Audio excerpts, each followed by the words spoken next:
आज जो है मैं इस वीडियो के माध्यम से आपको बताने जा रहा हूं कि जीडीएस ट्रांसफ़र लिस्ट में अगर आपका नाम नहीं आया है उसके पीछे क्या कारण है, मुख्य कारण क्या है।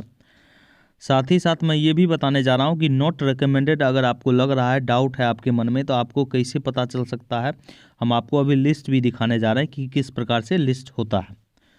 और साथ ही साथ मैं ये भी बताने जा रहा हूँ कि नेक्स्ट ट्रांसफ़र अगर आपको चाहिए जो संभवतः जो है जून 25 में खुलेगा, तो अगर आपको नेक्स्ट बार ट्रांसफ़र चाहिए तो ये सब गलती ना करें, आप जो है सुधार कर लें। अगर आपके कोई भी तरह का कमी है जिस वजह से आपका ट्रांसफ़र नहीं हो पा रहा है, हम आपको पूरी तरह से इस वीडियो के माध्यम से विस्तार रूप से बताने जा रहे हैं।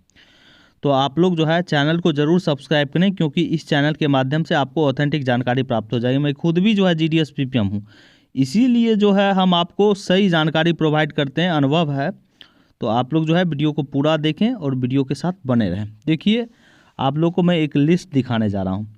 ये देखिए रिकमेंडेड नॉट रिकमेंडेड का लिस्ट है। यहाँ पे देख सकते हैं आप, जीडीएस का नाम है डिजाइनेशन एबीपीएम, बीओ का नाम, और यहाँ पे देख सकते हैं रिकमेंडेड है, नॉट रिकमेंडेड है। नॉट रिकमेंडेड में रीजन है डॉक्यूमेंट वेरिफिकेशंस पेंडिंग, और रिकमेंडेड में किसी भी प्रकार का कोई रीजन नहीं है। यहाँ पे देख सकते हैं नॉट रिकमेंडेड में 1 ईयर नॉट कंप्लीट, इसलिए यहाँ पे रीज़न दिया गया है कि वो जीडीएस क्या किए होंगे कि अपना डेट ऑफ ज्वाइनिंग जो है गलत डाल के अप्लाई कर दिए होंगे, इसीलिए जो है वहाँ पे 1 ईयर नॉट कंप्लीट करके नॉट रिकमेंडेड कर दिया गया है। तो इस तरह का डाटा जो है अब कहाँ से आपको मिलेगा, हम आपको बताने जा रहे हैं। आपके सब डिवीज़न जो हैं, सब डिविजनल इंस्पेक्टर या एएसपी, उनके पास ये सब डाटा है। एबीपीएम डाक सेवक को तो वही करते हैं, आपको पता ही है, रिकमेंड, तो उनके पास तो पूरी तरह से इसी तरह का डाटा है। और जहाँ तक बात रहा बीपीएम का, तो बीपीएम का भी डाटा उनके पास है।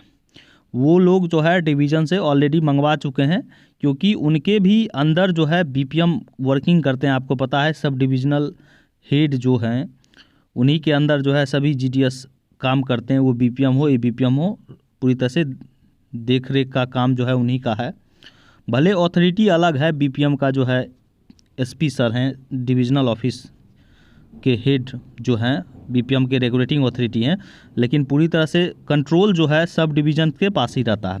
तो उनके पास जो है डाटा ऑलरेडी आ चुका है, वो लोग डिवीज़न से मंगवा चुके हैं।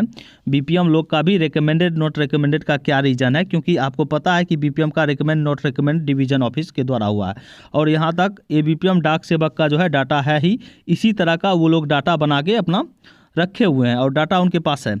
डाटा इसलिए बना के रखे हैं कि कोई आरटीआई ही कर दे तो उनको जो है रीज़न बताना पड़ेगा ना कि रिकमेंड नॉट रिकमेंड क्यों हुआ या नॉट रिकमेंड किस कारण से हुआ, उसका रीज़न है। और यहाँ पे देख सकते हैं पूरी तरह से रीज़न को पूरी तरह से भी मेंशन किया गया है कि बाद में किसी भी प्रकार का कोई दिक्कत ना हो। तो आप लोग जो है पीपीएम एबीपीएम डाक सेवक तीनों जो है सब डिविजनल इंस्पेक्टर से कॉन्टैक्ट करें, और आपको जो है इस तरह का डाटा वहाँ पे उनके पास रहेगा ही डाटा। आप देख लीजिएगा कि नॉट रिकमेंडेड का क्या कारण है। सबका डाटा सब डिविजनल इंस्पेक्टर के पास है। अगर नहीं भी डाटा होगा तो वो लोग जो है मंगवा के डिवीज़न ऑफिस से बीपीएम का मंगवा के आप लोग को दिखवा देंगे, क्योंकि बहुत जगह जो है इंस्पेक्टर ही बीपीएम का भी दिखा रहे हैं, क्योंकि वो डिवीज़न ऑफिस से डाटा मंगवा चुके हैं। और ये बीपीएम डाक सेवक को तो कहने की ज़रूरत नहीं है, उनका डाटा जो है सब डिवीज़न में ऑलरेडी है, इसी तरह के अपना जो है बना के वो लोग रखे हुए हैं। तो किसका रिकमेंड हुआ, किसका नॉट रिकमेंड हुआ। अब बात आया दूसरा टॉपिक पे कि रिकमेंड होने के बाद पूरी तरह से कंफर्मेशन है कि आपका रिकमेंड हो चुका है, फिर भी जो है नाम नहीं आया है। इसमें 2 टाइप के जीडीएस हैं, एक जीडीएस जनरल ग्राउंड वाले हैं, एक जीडीएस पीडब्ल्यूडी वाले हैं। तो पीडब्ल्यूडी वाले जीडीएस का भी ट्रांसफ़र नहीं हुआ है, जो उनको फर्स्ट प्रायोरिटी दे रखा है। अगर पीडब्ल्यूडी और जनरल कैटेगरी के दोनों जीडीएस होंगे, माने जनरल ग्राउंड पे भरने वाले, तो सबसे पहले पीडब्ल्यूडी का होगा। अगर आपका 2 साल का भी सर्विस है, पीडब्ल्यूडी वाले का 1 साल का सर्विस है, तो पहले पीडब्ल्यूडी वाले का होगा। तो पीडब्ल्यूडी वाले ये आप पता करें कि नॉट रिकमेंड क्यों हुआ है, आपका वेरिफिकेशन पेंडिंग है कि आपका पीडब्ल्यूडी सर्टिफिकेट जो है पेंडिंग है, वेरीफाई नहीं हुआ है। और एक और भी उनका कारण हो सकता है। कारण ये है कि आप उस समय जब आप अप्लाई कर रहे थे वहाँ पे कैटेगरी मांग रहा था कि आपका कैटेगरी क्या है और सिलेक्शन अगेंस्ट कैटेगरी क्या है। यहाँ पे कन्फ्यूजन हो गया था, क्योंकि बहुत के ज्वाइनिंग लेटर में पीडब्ल्यूडी मेंशन था, तो वहाँ पे पीडब्ल्यूडी का ऑप्शन ही नहीं आ रहा था। तो पीडब्ल्यूडी का ऑप्शन नहीं आ रहा था, तो जिस समय आपने फॉर्म अप्लाई किया है आप किस कैटेगरी से डाले थे वो फॉर्म पे ही पता चलेगा कि किस कैटेगरी पे डाले थे और वो सीट किस कैटेगरी का था। लेकिन ज्वाइनिंग लेटर पे तो ऐसा मेंशन ही नहीं है। डिवीज़न ऑफिस का सरासर गलती है, ये डिवीज़न ऑफिस का सरासर गलती है। कोई बच्चा अगर यूआर डाल रहा है तो उसको ऐसे जनरली यूआर डालना है, नहीं पता है तो क्या कर सकते हैं, यूआर पे करके अपना कर दिया अप्लाई, तो उस वजह से भी रिजेक्शन हो सकता है। लेकिन आपको इस बार पता लगा लेना है कि किस वजह से आपका रिजेक्ट हुआ है, नॉट रिकमेंड हुआ है। अब बात आया नॉर्मल जीडीएस का। देखिए रिकमेंड हो गया है, रिकमेंड होने के बाद हमारे साइकिल 4 के हमारे भाई हैं, बहुत दुख लग रहा है, हमारे मित्र हैं, उनका नहीं हुआ है, गया में नहीं हुआ है, बिहार में। समझ रहे हैं कितना सीनियर है। साइकिल 4 का ज्वाइनिंग जो है चल रहा था, अगस्ते से चल रहा था, और उन लोग का भी ज्वाइनिंग नहीं हुआ है, मतलब ट्रांसफ़र नहीं हुआ है, क्योंकि बहुत ज़्यादा सीनियर बच्चा अवेलेबल है अभी भी, अननोन सर्कल में फंसे हुए हैं। एमपी से बहुत लोग आ गए, एमपी में ईडब्ल्यूएस का प्रॉब्लम था, दिसंबर 23 में भी ट्रांसफ़र नहीं हुआ, मई में भी नहीं हुआ, कुछ कारणवश ईडब्ल्यूएस का प्रॉब्लम था। उसके बाद जो है अभी इस बार ट्रांसफ़र हो गया, तो वही सब जगह जो है अधिकांश सीट पे जो है आए हैं, वहाँ से सीनियरिटी बेस सीनियर ज़्यादा हैं, साइकिल 4 के बच्चे हैं। बहुत जगह और भी साइकिल 4 के बच्चे फंसे हुए हैं, जिस वजह से जो है शेड्यूल 1 वाले बच्चे का नहीं हुआ, स्पेशल ड्राइव वाले का नहीं हुआ। तो ये सब मुख्य कारण है। और इस बार ट्रांसफ़र में सीट कम था, आपको पता ही है, यही मुख्य कारण है, सीनियरिटी है।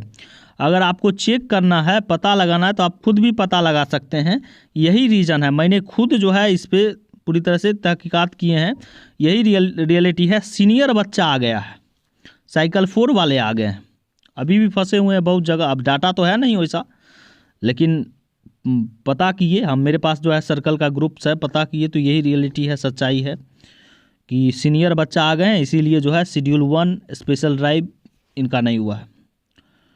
तो यही रियलिटी है। अब समझ में आ रहा है। अगले बार अगर ट्रांसफ़र में ज़्यादा सीट रहेगा तो ज़्यादा होगा। कूलिंग ऑफ पीरियड 1 ईयर है, तो वो सब तो अब स्टॉप ही हो जाएंगे जिनका एक बार ट्रांसफ़र हो गया। दूसरा रीज़न है, कुछ जगह ये भी पता चल रहा है कि सैलरी होल्ड हो गया है। सैलरी क्यों होल्ड हुआ है? सैलरी होल्ड हो गया है कि मतलब आपका कुछ दिन पहले जो है 1-2 महीना पहले आपका सैलरी होल्ड था, इसीलिए नॉट रिकमेंड कर दिया है। सरासर गलत है। प्रेजेंट टाइम में देखा जाता है कि आपके ऊपर कोई विचाराधीन मामला नहीं है, लंबित है या सैलरी होल्ड है, तब जो है आपको नॉट रिकमेंड करना है। मनमानी किया है डिपार्टमेंट। महादेविया जी पहले भी कह रहे थे बड़ा सीट है ट्रांसफ़र में, देख लिए ना, 2/3 बच्चे का ट्रांसफ़र नहीं हो पाया है, 2/3। सच्चाई है, रियलिटी है।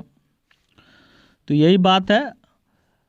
आप लोग जो है पूरी तरह से देख लें कि आपका कोई वेरिफिकेशंस वगैरह जो है पेंडिंग नहीं है। इस तरह का डाटा भी आप जाके देख सकते हैं, सब डिवीज़न के पास है। बीपीएम में बीपीएम डाक सेवक तीनों का नहीं होगा, बीपीएम का कहिए मंगवा के दिखा देंगे आप लोग को।